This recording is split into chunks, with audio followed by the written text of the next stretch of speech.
My name is Evelyn Carter. I'm 72 years old, and I spent my entire life believing one simple truth: that if you loved your children enough, they would never leave you behind. I was wrong. The day my son and daughter drove me to the nursing home, they smiled the entire way. Nolan kept one hand on the steering wheel while pretending everything was normal. "Brielle found a really nice place," he said.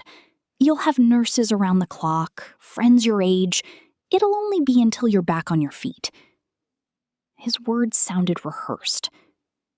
Brielle reached over from the passenger seat and squeezed my hand. "We'll visit every weekend, Mom. I promise." I smiled, because that's what mothers do, even when our hearts already know the truth. The building looked more like a quiet hotel than a hospital. Fresh flowers lined the entrance, and a volunteer welcomed us with a gentle smile. Everything was clean, peaceful, lonely. A young nurse carried my single suitcase inside. That suitcase held everything I had left. A few sweaters, my late husband's old photograph, a worn Bible, and 46 years of memories that no suitcase could ever carry. When it was time for them to leave, Nolan hugged me quickly. Brielle kissed my forehead. "Call us if you need anything." I watched them walk toward the parking lot. For just 1 second, I waited for one of them to turn around. Neither did. The automatic doors closed between us with a soft click. That quiet sound echoed louder than any goodbye. The first weekend came. No one visited. The second weekend came. Still nothing. Soon, weekends became months. The excuses became shorter. Then, the phone stopped ringing altogether. I stopped asking the nurses if anyone had called. Hope can be exhausting when it never arrives. 8 months later, I received a message asking me to sign one final document with my attorney, Daniel Mercer. I signed it without hesitation. 3 weeks after that, I closed my eyes for the last time. Now, my children sat together inside Daniel Mercer's office, dressed in black, whispering to each other with quiet confidence. They believed they already knew exactly how my story would end. Daniel unfolded the final pages of my will. He adjusted his glasses. The room fell silent. Then, he looked up and said, "Before I read the name, there's something your mother wanted you to hear first." When people say a mother would do anything for her children, they usually imagine grand sacrifices. Mine never looked grand. They looked ordinary. Packed lunches before sunrise, second jobs after sunset, birthday cakes baked from scratch because buying one wasn't in the budget. I met my husband, Richard Carter, when I was 23. He wasn't wealthy, but he was the kind of man who made every house feel like a home. Together, we built a quiet life in a small Ohio suburb. We weren't rich, but our children never went to bed hungry or wondering if they were loved. Nolan was born first. 3 years later came Brielle. From the moment I held them, my world stopped revolving around me. It revolved around them. Richard often joked, "One day they'll take better care of us than we ever took care of them." I believed him. For over 30 years. Then, everything changed on an ordinary Tuesday morning. Richard collapsed while mowing the lawn. By the time I reached the hospital, the doctors had already done everything they could. I walked into that hospital with a husband. I walked out a widow. For weeks, I barely remembered how to breathe. But grief doesn't stop the bills from arriving, or college tuition, or mortgage payments. So I went back to work. At 60 years old. I worked at the local public library during the day and helped organize community events on weekends.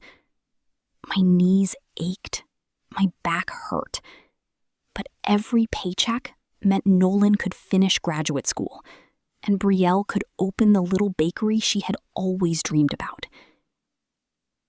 When Nolan couldn't afford the down payment on his first house, I quietly emptied most of my savings. When Brielle's bakery struggled during its first year, I refinanced my own home to help keep her business alive. Neither of them asked me to. I offered before they ever had to. That's what mothers do. Years passed. Both of them became successful. Nolan bought a beautiful home across town. Brielle expanded her bakery into 2 locations. I couldn't have been prouder. Then, little by little, something I couldn't explain began to change. Family dinners became shorter. Phone calls became birthdays only. Visits turned into text messages. "Sorry, Mom, work is crazy. We'll come next weekend. I promise." Promises. Funny how easily they disappear once they're no longer convenient. Still, I defended them every chance I got. Whenever friends at church asked why I was always alone, I smiled. They're busy building their lives. I never wanted anyone to think I had raised ungrateful children. Maybe I was trying to convince myself.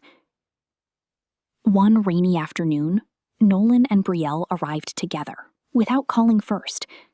That hadn't happened in months. They hugged me, complimented the garden, asked if I was feeling healthy. Something about their kindness felt unfamiliar, almost rehearsed. Over coffee, Nolan cleared his throat. "Mom," he said gently, "we've been talking about your future." I looked from my son to my daughter. Neither of them met my eyes. Then Brielle quietly placed a colorful brochure on the kitchen table. Across the front, in elegant blue letters, were 4 words that made my stomach sink. Maple Grove Senior Living. For the first time in my life, I felt like a guest inside my own home. I stared at the brochure for what felt like forever. Maple Grove Senior Living. The smiling faces on the front promised comfort, friendship, and peace. To me, it felt like a goodbye disguised as a brochure. "I don't understand," I said quietly. Brielle reached across the table and rested her hand on mine. "It's not because we don't love you, Mom. It's because we do." Nolan nodded in agreement.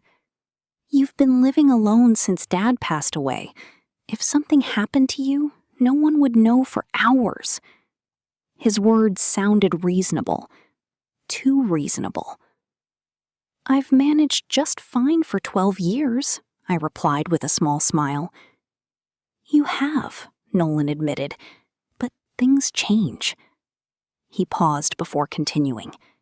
"And keeping up with this house isn't getting any easier." I looked around the kitchen Richard and I had built together. Every wall held a memory. The pencil marks on the pantry door where we'd measured Nolan and Brielle as children. The old wooden clock Richard insisted on repairing instead of replacing. The window above the sink where I watched my grandchildren chase butterflies every summer. This wasn't just a house. It was my life. "I don't want to leave," I whispered. Silence filled the room. Then Brielle spoke. "Please don't make this harder than it has to be." "Harder?" I wasn't the one asking a mother to leave her home. Over the next 2 weeks, they visited more often than they had in the previous 6 months combined. At first, I thought maybe they had changed their minds. Instead, they packed my life into cardboard boxes. They folded my clothes, sorted my books, labeled family photographs. Every time I reached for something, Nolan gently said, "We'll take care of it." I wanted to believe him. So I did. On the morning we left, I walked through every room one last time. I ran my fingers across Richard's favorite chair, stopped beside our wedding photograph, and whispered the same words I'd whispered to him the day we buried him. "I'm not ready to leave." No one heard me. The drive to Maple Grove was painfully quiet. Brielle scrolled through her phone. Nolan kept his eyes on the road. When we arrived, they carried my suitcase inside and helped me settle into my room. It was clean, bright, comfortable. It just wasn't home. Before leaving, Brielle hugged me tightly. "We'll come Sunday." Nolan smiled. "You won't even have time to miss us." I smiled back, because I couldn't bear the thought of making them feel guilty. Then they walked away. I stood beside my window and watched their car disappear beyond the front gate. It never came back. The first Sunday passed. No visit. The second Sunday passed. No phone call. By the third week, I stopped sitting near the entrance after lunch. There was no point. One afternoon, I asked the receptionist if my children had called. She checked the computer and offered me a kind smile. "I'm sorry, Mrs. Carter." I thanked her as though she had done something wrong. That evening, I looked around the dining hall. Some residents laughed with visiting grandchildren. Others celebrated birthdays with balloons and flowers. I quietly blew out the candle on the small cupcake the staff had given me. Alone. As I carried the empty plate back to my room, I passed the administrator's office. The door was slightly open. I wasn't trying to listen. But then I heard my son's voice. "I just wanted to make sure everything's moving forward with selling the house." I froze. The administrator answered softly. "Your mother doesn't know yet?" There was a long silence. Then Nolan replied, "She doesn't need the stress." My hand tightened around the plate. For the first time, I realized the nursing home had never been temporary. It had been the plan all along. For the rest of that night, I couldn't sleep. I kept hearing Nolan's words. She doesn't need the stress. Stress? No. The truth was what they didn't want me to have. The next morning, I asked one of the nurses if she could help me make a phone call. "Of course," she smiled. "Who would you like to call?" I answered without hesitation. My attorney. Daniel Mercer had handled Richard's estate years earlier. He was the kind of lawyer who never rushed a conversation and never spoke down to people. When he arrived at Maple Grove 2 days later, he carried a thin leather folder instead of a briefcase. "Evelyn," he said warmly, shaking my hand, "it's good to see you again. I wish it were under happier circumstances." He gave me a sympathetic smile. "So do I." We sat by the window while the afternoon sun stretched across the floor. For a few moments, neither of us spoke. Then he quietly asked, "What would you like to change?" Not, "Do you want to change anything?" He had already guessed. I took a slow breath. My children didn't bring me here because they were worried about me. Daniel remained silent. They brought me here because it made their lives easier. His eyes softened, But he never interrupted. I kept making excuses for them, I continued. I told myself they were busy, tired, overwhelmed. A tear rolled down my cheek. But love doesn't forget. Daniel handed me a tissue. I'm sorry, Evelyn. So am I. He opened the folder. Inside was the will Richard and I had signed nearly 15 years earlier. Everything we owned, the house, our savings, our investments, it was all divided equally between Nolan and Betrayal, exactly as Richard and I had planned, back when we believed family would always remain family. Daniel looked up. Are you certain? I nodded. I've never been more certain. One by one, he crossed out the old instructions. Then he typed new ones. Every click of his keyboard felt strangely peaceful. Not because I wanted revenge, but because, for the first time in months, I was making my own decision. Before leaving, Daniel closed the folder. I have one last question. I looked at him. Would you like me to explain your decision to your children after the reading? I thought for a long moment. Then I smiled through my tears. No. He looked surprised. I'll explain it myself. Daniel frowned gently. Evelyn. I tapped the sealed envelope resting beside the new will. They've ignored my phone calls. They'll listen to my last letter. He understood immediately. Without another question, he placed the letter inside the estate file. I'll make sure they hear every word. As Daniel stood to leave, he paused at the door. I hope you find some peace. I looked around my quiet little room. The photographs, Richard's old watch, the knitted blanket one of the nurses had made for me. Then I smiled. I think, I whispered,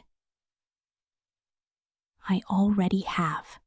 6 weeks later, I quietly slipped away in my sleep. One of the nurses later told Daniel that I looked peaceful. She said I had been holding Richard's old photograph in one hand and my Bible in the other. Somehow, that sounded exactly right. The funeral was small.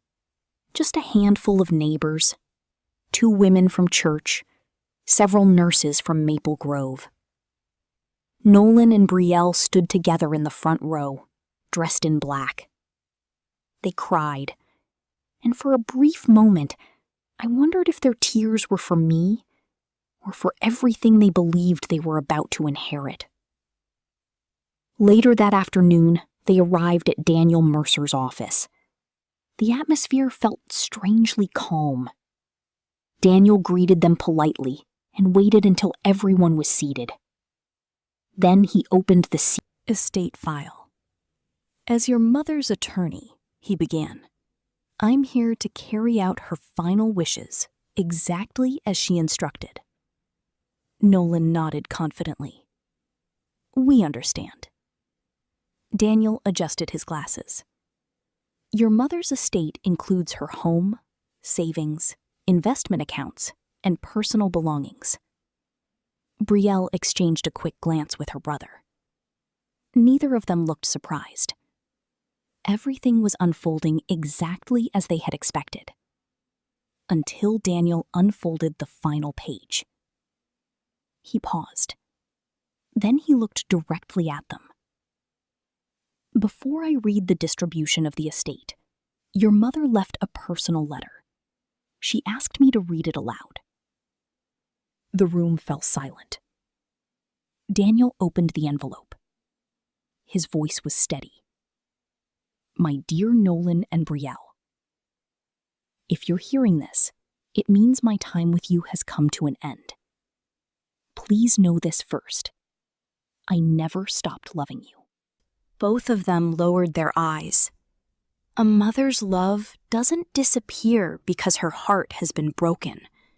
It simply learns to stop expecting what may never come. Daniel looked up briefly before continuing. "When your father and I wrote our first will, we believed our greatest gift to you would be everything we owned. I understand now, we were wrong." The room felt heavier with every sentence.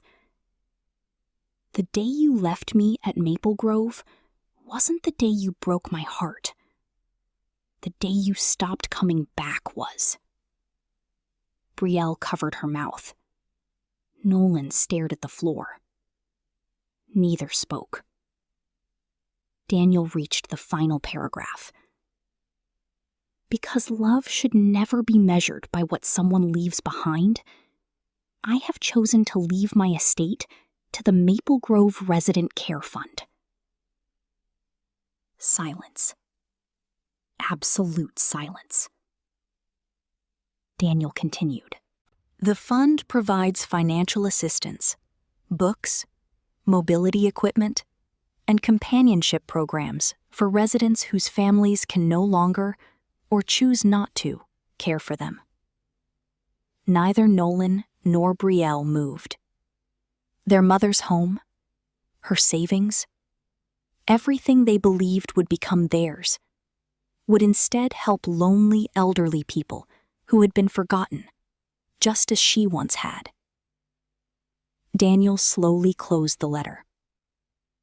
Your mother added one final sentence. He unfolded the last page. "I couldn't change the ending of my own story, but perhaps I can help someone else's become a little less lonely." No one spoke. There was nothing left to argue, nothing left to explain. Only the quiet weight of a mother's final decision. For several long moments, no one in the room spoke. Daniel Mercer carefully folded Evelyn's letter and placed it back into the envelope. "This concludes the reading of the will," he said quietly. Nolan finally found his voice. "There has to be some mistake." Daniel looked him in the eyes. "There isn't. My mother would never leave us with nothing." Daniel slid a signed copy of the will across the table. She didn't. Confused, Nolan frowned. Daniel continued. "She left you something far more valuable than money." He gently tapped the envelope. "She left you the truth." Outside the office, neither Nolan nor Brielle said a word. They walked to the parking lot in complete silence. For the first time in years, there was nothing to argue about. No inheritance, no house, no bank account. Only memories they had spent too long ignoring. As Nolan unlocked his car, he suddenly stopped. "I can't remember." Brielle looked at him. "What?" "The last thing Mom said to me." His voice cracked. "I honestly can't remember." Brielle closed her eyes. Neither could she. That realization hurt far more than losing the money. A week later, Brielle drove back to Maple Grove alone. She wasn't there to contest the will. She wasn't there to ask questions. She simply wanted to see the room where her mother had spent her final months. The room was already empty. The walls had been repainted. A new resident had moved in. Life had quietly continued. As Brielle turned to leave, one of the nurses recognized her. "You must be Evelyn's daughter." Brielle nodded. The nurse smiled gently. "Your mother talked about you every single day." Brielle's eyes filled with tears. even after we stopped visiting?" The nurse looked surprised. "She never spoke badly about either of you. Not once. She always said, 'I hope they're happy.'" Brielle covered her face and began to cry. Not because of the will, not because of the house, but because the woman she had hurt the most had never stopped loving her. Months later, the Maple Grove Resident Care Fund opened a small reading room. Shelves were filled with books. Comfortable chairs sat beside large windows. Residents gathered there every afternoon to read, play games, or simply enjoy each other's company. Near the entrance hung a small bronze plaque. It read, "In loving memory of Evelyn Carter. No one should spend their final chapter feeling forgotten." People who entered the room never knew her story, but they felt the kindness she left behind. And sometimes, that was enough. If Evelyn had one final message for the world, perhaps it was this: children are not owed an inheritance. They are entrusted with something far more precious: the chance to love the people who once spent their entire lives loving them. Money can be divided. Houses can be sold. Possessions can disappear. But time is the one gift no lawyer can return once it's gone. So if someone who loves you is still waiting for your phone call, don't wait for tomorrow. Because one day, the only voice left to hear may be the one written in a letter you'll never get to answer.